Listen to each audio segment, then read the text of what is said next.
And so I guess where does your passion for education come from? My passion from education comes from my own background.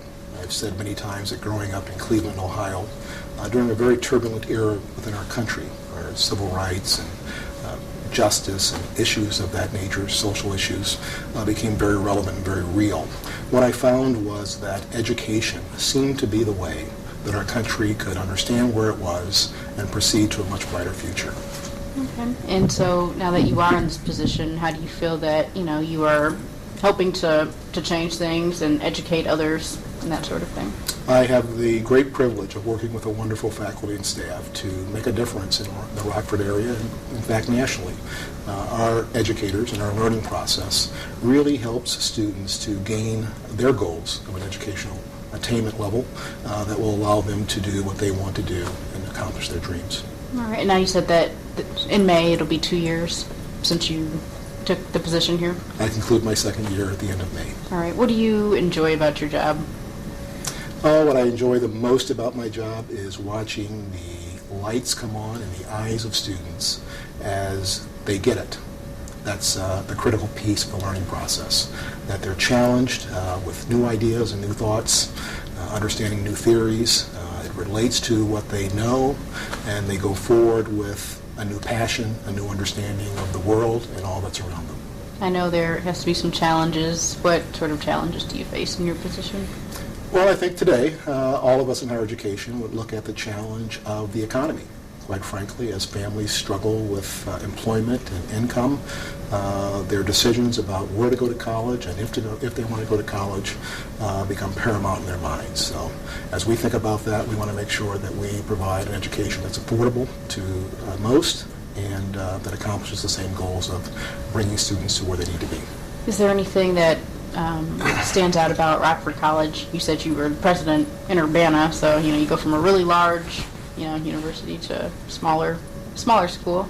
Actually, Urbana University is about the same size as Rockford College. Oh, the so names not are changed. Oh, okay. So it's a small private liberal arts school as well. Rockford College, I believe, has an even deeper history. It's older than Urbana University. It was founded for women, which is a unique situation for us as well, but has a really rich history in the liberal arts. Many of our local citizens have obtained their college education from Rockford College and have gone on to do wonderful things in enhancing the social and economic fabric of our community. Okay. Now you said you grew up in Cleveland, Ohio? Grew up in Cleveland, Ohio. Okay, and then where did you get your education and all of that stuff? I did my undergraduate work at a small private liberal arts school in Ohio, Defiance College. Did my graduate work at the University of Toledo and Benedictine University. Okay. So outside of working for the university, what sort of things do you enjoy doing? What, in the community, do you do volunteer work, that sort of thing?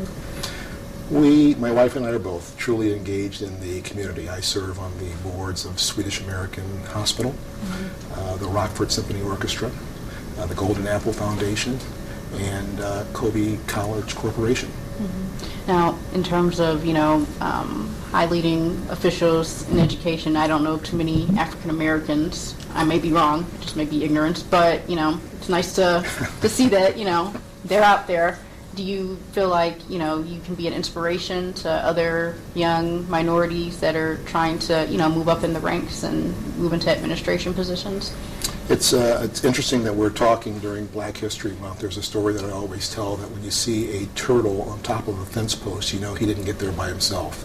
The fact of the matter is that there are many, many more women and minorities who are serving as college and university presidents. We're not where we need to be within our society, but we've made great progress. I think it is an inspiration to students around our country to be able to see role models who look like them and have their similar backgrounds, which will inspire them to go on and do great things. Okay.